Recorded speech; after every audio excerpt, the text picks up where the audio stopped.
السلام علیکم ورحمۃ اللہ وبرکاتہ احمدہ واصلی علی رسولہ الکریم اما بعد فاعوذ باللہ من الشیطان الرجیم بسم اللہ الرحمن الرحیم وللہ الاسماء الحسنى فادعوه بها صدق اللہ العلی العظیم۔ ہر قسم کی حمد و ثنا اللہ رب العزت کی ذات کے لیے۔ مختصر حمد و ثنا کے بعد درود و سلام جناب محمد الرسول اللہ صلی اللہ علیہ وسلم کی ذات گرامی پر۔ حضرات، آج میں آپ کو جس موضوع پہ کچھ باتیں بتانے والا ہوں، جس بارے میں کچھ باتیں بتانے والا ہوں، وہ موضوع میرا، وہ عنوان، وہ ٹاپک، وہ ہے وسیلہ جائز اور ناجائز، اس کے طریقے۔ جس طرح کہ میں نے آیت مبارکہ تلاوت کی ہے کہ اللہ رب العزت اپنے قرآن پاک میں فرماتے ہیں وَلِلَّهِ الْأَسْمَاءُ الْحُسْنَى فَادْعُوهُ بِهَا، کہ جو اللہ رب العزت کے نام ہیں ان کے ساتھ اللہ رب العزت کو پکارا جائے۔ یعنی اب ہم نے نظر خراب ہے، آنکھیں خراب ہو گئی ہیں، تو اللہ رب العزت سے ہم نے، یا اللہ رب العزت کا ہم نے بصیرت والا نام لے کر کہ اللہ رب العزت تو دیکھنے والا ہے، سمیع ہے، بصیر ہے، اگر کانوں اس طرح کے لحاظ سے جس طرح جو ہمیں تکلیف ہو، جو ہمیں چاہیے، ہم اس لحاظ سے اللہ رب العزت کا نام لے کر اللہ رب العزت سے وسیلہ مانگے، اللہ رب العزت سے دعا مانگے، تو یہ وسیلہ جائز ہے اللہ کے نام کے ساتھ۔ اور جو ناجائز ہے، جیسا کہ آپ کو پتہ ہے کچھ حضرات وہ نعتیں پڑھتے ہیں، تو نعتوں میں آپ صلی اللہ علیہ وسلم سے وسیلہ مانگتے ہیں، تو یہ ناجائز ہے۔ میں بتلاتا ہوں کہ یہ ناجائز کیسے۔ میں ایک سن رہا تھا یوٹیوب پہ، مدری چینل والا، تو وہ کہہ رہا تھا کہ نبی علیہ السلام کا وسیلہ مانگنا جائز ہے۔ دلیل کیا دیتا ہے؟ سنیے ذرا۔ دلیل یہ دیتا ہے کہ جب کل قیامت کو، لمبی حدیث ہے بخاری شریف میں، کہ جب کل قیامت کو لوگ اکٹھے ہوں گے تو مختلف، پہلے آدم علیہ السلام کے پاس جائیں گے کہ آپ ہماری سفارش کر دیجئے، تو آدم علیہ السلام جواب دے دیں گے، پھر نوح علیہ السلام کے پاس، اس طرح جاتے جائیں گے حتیٰ کہ وہ آقا علیہ السلام کے پاس آئیں گے تو آقا علیہ السلام ان کی سفارش کریں گے۔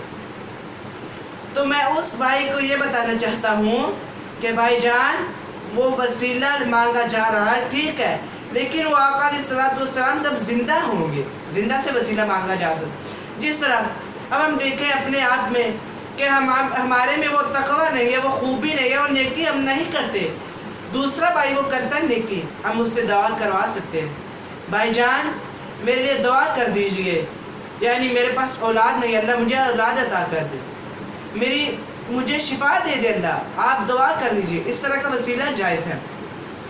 جو زندہ حضرات ہیں ان سے دعا کروائی جا سکتی ہے، جو دفن ہو چکے ہیں، جو فوت ہو چکے ہیں، مردہ حضرات ہیں، ان سے دعا نہیں کروائی جا سکتی۔ اللہ رب العزت کا فرمان ہے ان اللہ لا یغفر ان یشرک بہ ویغفر ما دون ذلک لمن یشاء۔ اللہ رب العزت فرماتے ہیں میں ہر چیز معاف کر دوں گا اگر میں چاہوں تو ہر چیز معاف فرما دوں، لیکن اگر انسان اس دنیا پہ شرک کرے پھر اس کی توبہ نہ اللہ رب العزت سے کرے، اللہ رب العزت کہتے ہیں اگر توبہ نہ کرے میں اسے معاف نہیں کروں گا۔ شرک کے بارے میں اللہ رب العزت نے فرمایا نا سورۃ اللقمان میں، ان الشرک لظلم عظیم، کہ جو شرک ہے یہ بڑا ظلم عظیم ہے، بہت بڑا ظلم ہے۔ تو اللہ رب العزت سے دعا ہے کہ اللہ رب العزت ہمیں جائز وسیلے کے مطابق دعا کرنے کی توفیق عطا فرمائے۔ جیسا کہ قبروں کے پاس جاتے ہیں، ان مردہ حضرات سے وسیلہ کیے جاتے ہیں، نہیں، لوگ کہتے ہیں کہ ہم انہیں اس لیے پکارتے ہیں کہ ہمیں یہ اللہ کے قریب کرتے ہیں، نہیں، اللہ رب العزت کے ناموں کے ساتھ اللہ کو پکارا جائے، جیسا کہ آپ علیہ حضرت سعد بن وقاص رضی اللہ تعالیٰ عنہ نے دعا کروائی حضرت رسول اللہ صلی اللہ علیہ وسلم سے. تب آقا علیہ السلام زندہ تھے. کیا دعا کروائی؟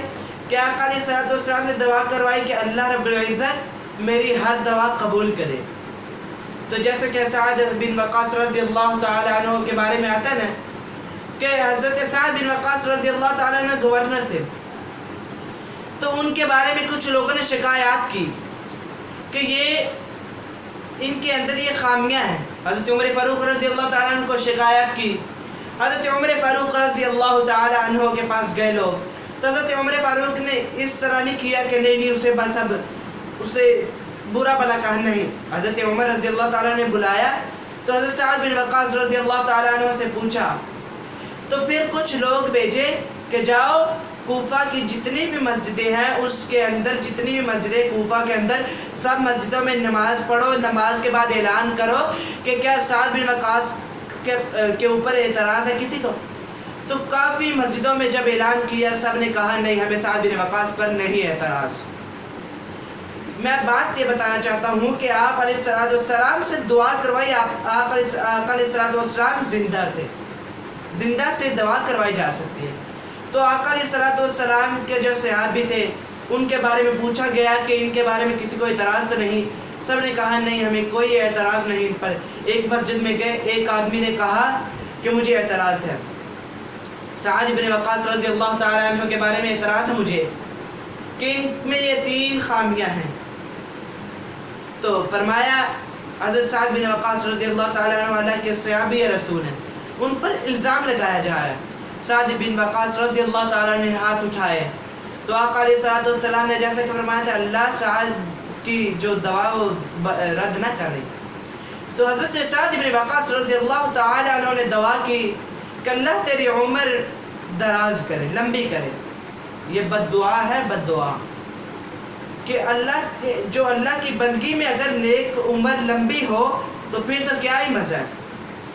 اگر اللہ کی بندگی میں نہ ہو نیک عمر، پھر اس عمر کا کوئی فائدہ نہیں. آقا علیہ السلام نے بھی اس سے پناہ مانگی. تو حضرت سعد بن وقاص رضی اللہ تعالیٰ عنہ نے ان کے لیے بد دعا کی کہ اللہ تیری عمر دراز کرے. اور 2-4 دعائیں کی، بد دعائیں کی.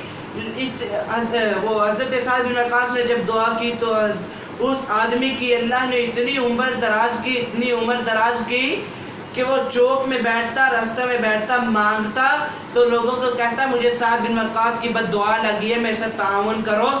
اور اتنی بد دعا لگی کہ اتنا بوڑھا ہو گیا کہ جو اس کے آنکھوں کے اوپر یہ ہے نا پردہ، یہ نیچے اس طرح آ گیا.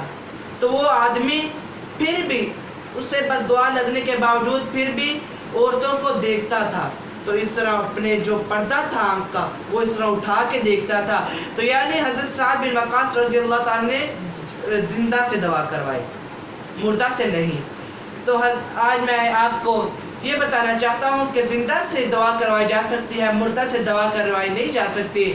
اللہ سے دعا ہے کہ اللہ رب العزت ہمیں قرآن و سنت پر عمل کرنے کی توفیق عطا فرمائے. وما علینا الا البلاغ المبین.